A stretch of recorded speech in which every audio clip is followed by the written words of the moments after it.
یہ لوگ آپ کے بارے میں مختلف اوقات میں مختلف باتیں کہتے ہیں۔ کبھی کہتے ہیں کہ آپ جادوگر ہیں، کبھی کہتے ہیں کسی دوسرے نے آپ پر جادو کر دیا ہے، کبھی کہتے ہیں کہ آپ شاعر ہیں، کبھی کاہن اور کبھی مجنون کہتے ہیں۔ ان کی متضاد باتیں خود اس بات کی دلیل ہیں کہ انہیں حقیقت کا کچھ پتہ نہیں۔ اس حال میں کیسے یہ امید کی جا سکتی ہے کہ انہیں ہدایت کا صحیح راستہ مل سکے؟ الحمدللہ رب العالمین والصلاة والسلام علی رسولہ الامین، اما بعد، رب اشرح لی صدری ویسر لی امری واحلل عقدۃ من لسانی یفقہوا قولی۔ السلام علیکم ورحمۃ اللہ وبرکاتہ۔ میں محمد عامر سورہ بنی اسرائیل کی تفسیر کی سیریز لے کر حاضر ہو چکا ہوں۔ آج انشاءاللہ تعالی آیت نمبر 47 اور 48 کی تفسیر ہم پڑھیں گے۔ آئیے اس کی شروعات کرتے ہیں تلاوت کلام پاک سے۔ اعوذ باللہ من الشیطان الرجیم، بسم اللہ الرحمن الرحیم۔ نحن اعلم بما يستمعون به اذ يستمعون اليك واذ هم نجوى اذ يقول الظالمون ان تتبعون الا رجلا مسحورا انظر كيف ضربوا لك الامثال فضلوا فلا يستطيعون سبيلا۔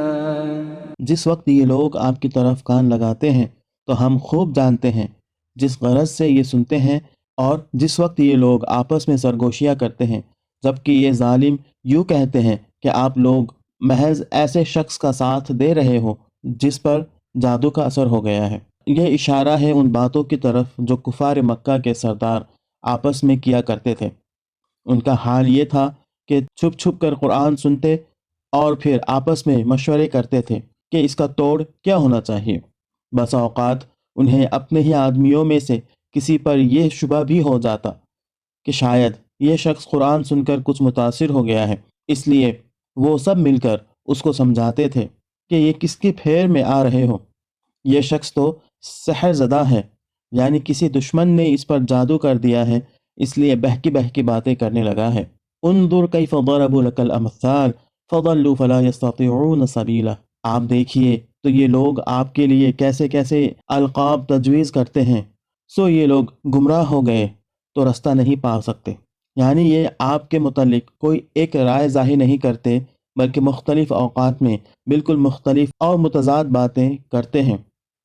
کبھی کہتے ہیں آپ خود جادوگر ہیں، کبھی کہتے ہیں آپ پر کسی اور نے جادو کیا ہے، کبھی کہتے ہیں آپ شاعر ہیں، کبھی کہتے ہیں آپ مجنون ہیں۔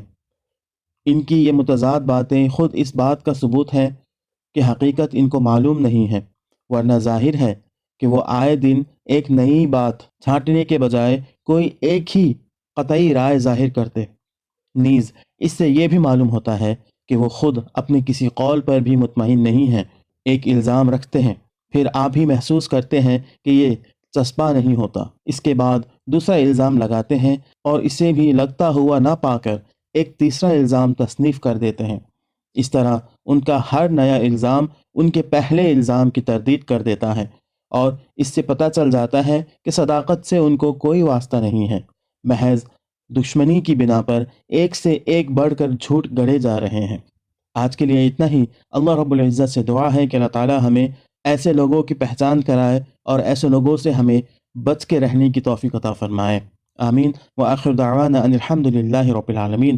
السلام علیکم ورحمۃ اللہ وبرکاتہ۔